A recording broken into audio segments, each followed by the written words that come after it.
Minister, there have been some positive measures taken in the face of the health emergency, freezing rent increases and stopping eviction, something previously said couldn't be done, and some decongregation of emergency hubs and allocations.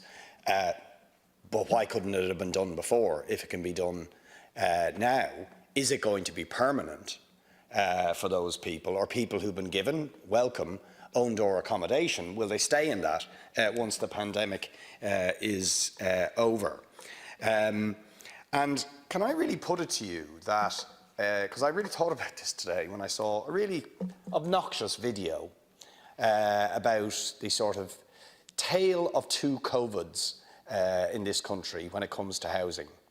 A video of Johnny Ronan, Celtic Tiger property developer who's got all his NAMA land back from us, whose name is plastered over development sites all over this city, making an absolute fortune while people are suffering from homelessness. You're here long enough to know it's and in order to name mocking people with COVID and making light of the work of our nurses enjoying himself in South Africa, while I have to deal with people like Brian, who's 70 and who's living in a shed because who's 70, should be cocooning, but whose only accommodation he's offered is a hostel in town when he's living in Dunleary. Or Anthony, who's living in a tent in Stillorgan because he doesn't meet the criteria to get his own door accommodation. Or another woman who I met, whose partner did get own door accommodation in Temple Bar, delighted with it, but she didn't meet the criteria. His partner to get own door accommodation and is in shared accommodation in a hostel with 4 other people she doesn't know, which is contrary to CMO advice. Now you see, that's the contrast for me, Ceann Comhairle, that is highlighted vividly in this crisis. People in South Africa making money from the housing crisis, mocking the pandemic, and then there's the people at the sharp end of all of this.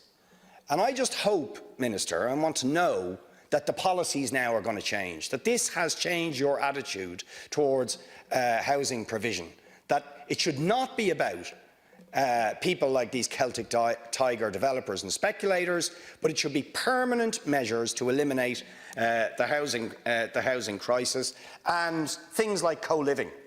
I mean, imagine some of those co-living developments were in place now, built by some of those same Celtic Tiger developments. Are they going to stop? Just stop. Because they're unsafe and only built for profit, and we're going to build housing for people, the people who really need it at affordable prices. That's what I want to know. Minister, please. Thank you, Ceann Comhairle, and thank you, Deputy, for those questions. And thanks for acknowledging the good measures that have been taken. I mean, to talk to the people in the front lines in the NGOs and in the local authorities, they're doing everything they can, and it's really admirable. I mean, they did it anyway. They did it all the time. And they're once again stepping up in this crisis. And as a result of their work, people are safe today who mightn't have been safe had they not have done it. And I don't think we can thank them enough. I'm trying to establish at the moment what can be permanent and what can't. So what can we buy? What can we long-term lease in terms of actual properties that we've been able to secure on a temporary basis at the moment? What can we actually do on a longer-term basis? Because some of the accommodation is in the right location, it's the right type of accommodation, and we could really use it into the future. So that piece of work is happening at the moment.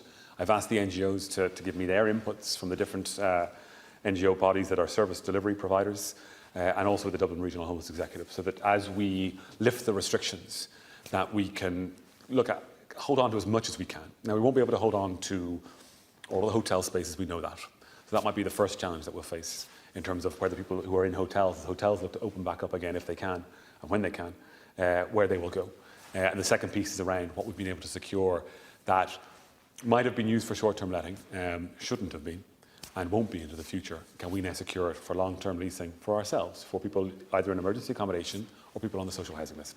And we're looking at that at the moment. What we also need to see what needs to be permanent are those arrangements that I've talked about between ourselves and health and some others that have just really, really made a big, significant difference to people's lives in terms of outcomes, and they have to remain in place. Deputy Paul Murphy.